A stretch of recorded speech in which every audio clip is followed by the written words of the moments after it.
2026 북중미 월드컵이 다가오고 있습니다.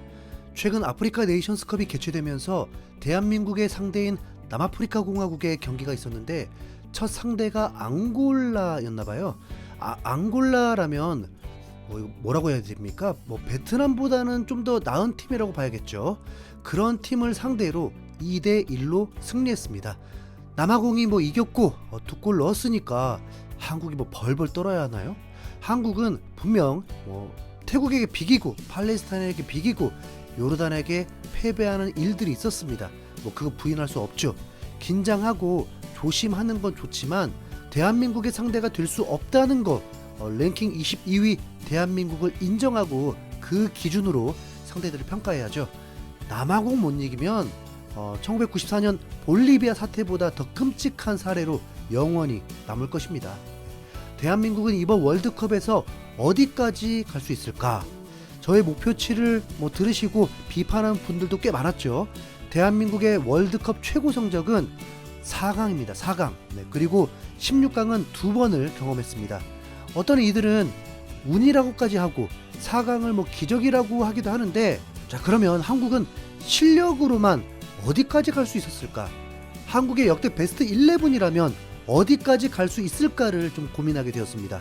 대한민국에서 최고라고 여겼던 선수들, 과거부터 좀 보면 정말 많죠. 차범근, 최순호, 서정원, 황선홍, 홍명보, 김주성, 유상철, 고종수, 이동국, 안정환, 박지성, 기성용 등등 등등.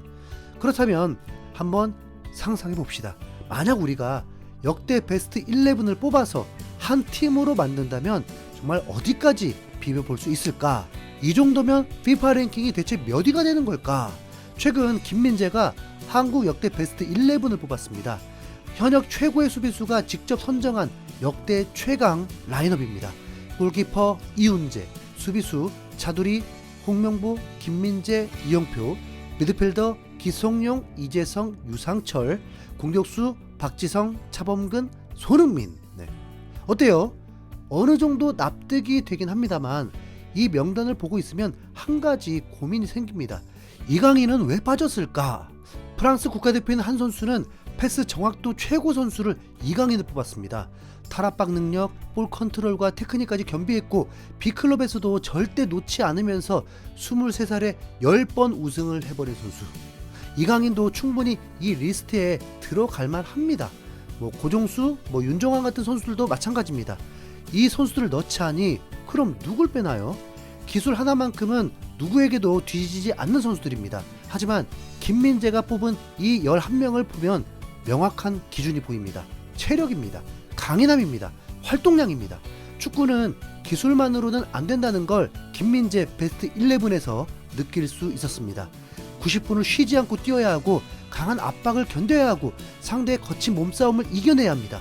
김민재가 뽑은 이 11명은 그 부분만큼은 확실히 살려냈습니다. 더 빨리 움직이고 더 강하게 버티고 더 오래 뛸 수 있는 선수들입니다. 그렇다면 이들이 얼마나 대단한 선수들인지 한 명 한 명 소개하겠습니다. 골키퍼 이훈재, 누군가는 김병지를 거론할 수 있습니다. 운동 능력으로는 김병지가 맞을 수도 있겠죠. 하지만 골키퍼에게 가장 중요한 건 안정감 아니겠습니까? 이훈재는 김병지가 스스로 말아먹은 덕분에 부동의 주전 골키퍼가 되었고 월드컵 4강 신화의 주역이었습니다. 이 하나만으로도 이미 레전드가 되죠. 133경기 출전, 유일한 골키퍼 센츄리 클럽 가입, 월드컵 3회 출전, 수원 삼성 전성기 시절 주전 골키퍼 4회 우승, 골키퍼 최초 K리그 MVP. 여러분도 인정하시죠? 오른쪽 풀백은 차두리가 선택되었습니다. 차두리는 본래는 공격수 출신입니다. 아버지의 그늘 아래서 주목받을 수밖에 없던, 그러고 보면 손흥민 자녀도 나중에 엄청난 압박이 있겠네요. 차두리는 좀 애매했습니다. 차두리는 오로지 히딩크 감독의 작품입니다. 차미네이터잖아요. 독일에서 성공적인 활약을 한 것도 아닙니다. 그런데 히딩크 감독은 차미네이터를 뽑았고 주전은 아니지만 폭발적인 스피드와 피지컬로 팬들은 차미네이터 때문에 처음으로 행복했었죠. 저놈의 외국놈들과 충돌해서 쓰러뜨려버리는 장면들, 거기다 이탈리아전 연장전 때는 환상적인 오버헤드킥으로 대형사고 칠 뻔했었죠. 차두리는 어느 날 포지션 변경을 했습니다. 풀백으로 전환했죠. 와, 이건 미쳤죠. 국보급 풀백이 한 번에 된 거죠. 실제로 남아공 월드컵에서 좋은 활약을 해줬습니다. 킹력만 더 우수했다면 프리미어리그에서도 충분히 통할 풀백이었죠.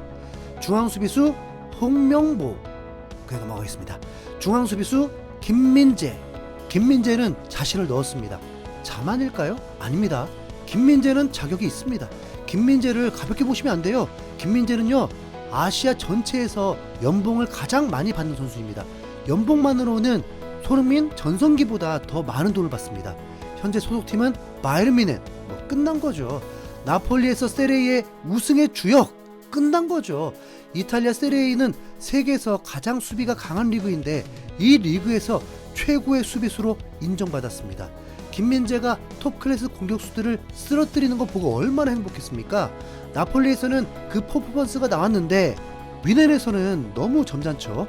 안타깝게도 김민재는 이번 월드컵이 이제 두 번째입니다. 2022년 월드컵을 기억하십니까? 분명 김민재의 가치를 느낄 수 있었죠. 든든했습니다. 특히 유명 선수들을 압살해버리는 활약들은 우리에게 통쾌함을 선사했죠. 김민재의 킥력도 나쁘지 않습니다. 한국에 킥 좋은 선수들이 너무 많기 때문이지 뮌헨에서도 감독의 주문으로 미드필더처럼 패스를 하기도 합니다. 왼쪽 수비수 이영표, 2002년 월드컵 4강 그리고 유일한 센츄리 클럽에 들어간 대한민국의 부동의 풀백입니다. 왜 히딩크 감독이 딱 박지성, 이영표만 유럽 클럽으로 영입을 했겠습니까? 아인토벤에서도 팀 연봉 탑3 안에 들 만큼 인정받는 선수고 토트넘, 도르트문트 같은 굵직굵직한 팀에서도 성공적인 선수 생활을 했습니다. 그냥 성실한 선수고 포르투갈전 박지성에게 택배 보내준 그 하나만으로도 끝났죠. 중앙 미드필더 기성용. 기성용은 한국에서 기라드라고 불립니다. 최고의 중원 사령관. 센츄리 클럽 가입은 물론이고 19살 나이에 서울 FC를 최고의 클럽으로 만들어버렸고 2010 남아공 월드컵 원정 16강도 가장 어렸던 기성용 없었으면 안 됐죠. 한국 축구 역사상 처음으로 올림픽 동메달 주역, 프리미어리그에서도 187경기 출전, 팀 내에서 올해의 선수도 몇 번을 받았습니다. B클럽에서도 오퍼가 있었던 선수, 오히려 커리어가 아쉽기까지 하죠. 기성용은 189cm 피지컬에 테크닉은 물론이고 킥력, 패스 퀄리티, 전환 패스, 롱 패스, 한국 경기력에 속이 뻥 뚫리게 해주는 선수였습니다. 손흥민이 전성기가 되려고 할 때 기성용이 은퇴를 해버렸는데 이게 참 안타깝습니다. 지금 북중미 월드컵 베스트 11이 나오지 않은 상황에서 기성용이 한 자리를 차지했다면 중앙 미드필더 이재성은 김민재가 극찬을 합니다.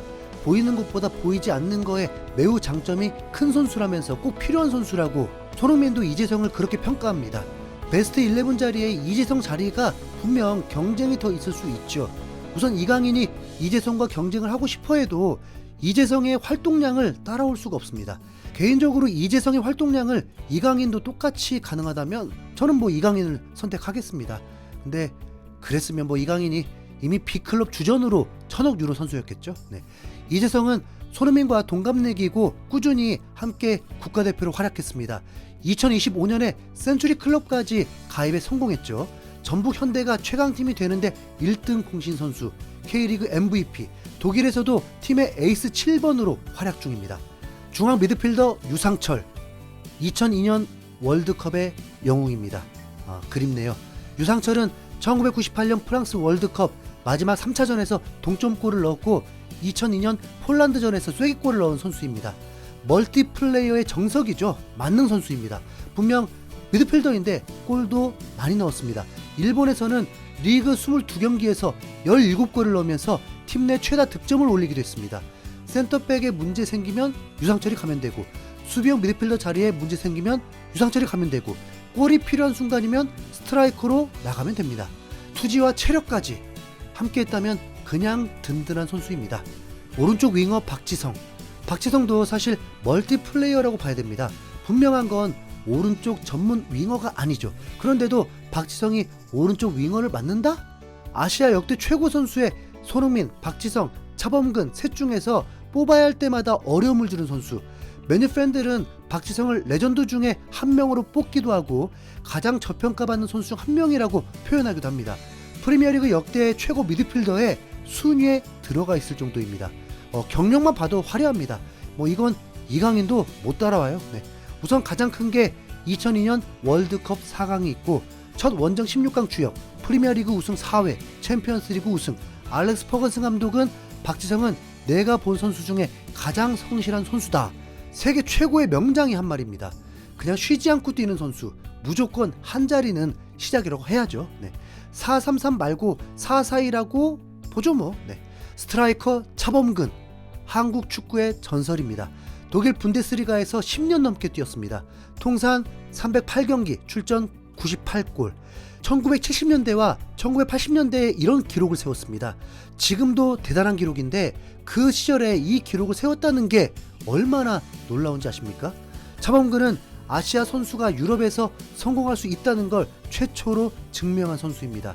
그리고 A매치 출전 기록도 130경기가 넘었고 아직까지 국가대표 최다골도 차범근이 1위입니다. 그리고 이제 마지막 왼쪽 윙어 손흥민에게 어떤 수식어를 붙여야 하나요? 그냥 손흥민 시대에 살고 있다는 것 자체가 신기한 거죠. 프리미어리그 아시아 최초 득점왕, 프리미어리그 아시아 최초 캡틴, 챔피언스리그 아시아 최다 득점 70골 70도움 전체 11위, 프리미어리그 역사의 최다 득점 16위, 토트넘 동상 건립 1순위, 유로파리그 우승 주역, 챔스 준우승을 이끌어버린 선수, 국가대표로서도 아마도 월드컵 4회 연속 출전, 공격수 중 최초, 월드컵 최다골 타이 기록, 이번 북중미 월드컵에서 깨질 것, 국가대표 최장 출장 신기록, ING 중 국가대표 최다골 -6골. 손흥민에게 남은 미션은 월드컵 8강 이상과 아시안컵 우승만 남았습니다. 이 정도의 베스트 11이라면 정말 어디와 붙어도 해볼만 하겠죠. 네. 근데 뭐 이 팀을 누가 이끌어야 하는 거죠? 북중미 월드컵 파이팅!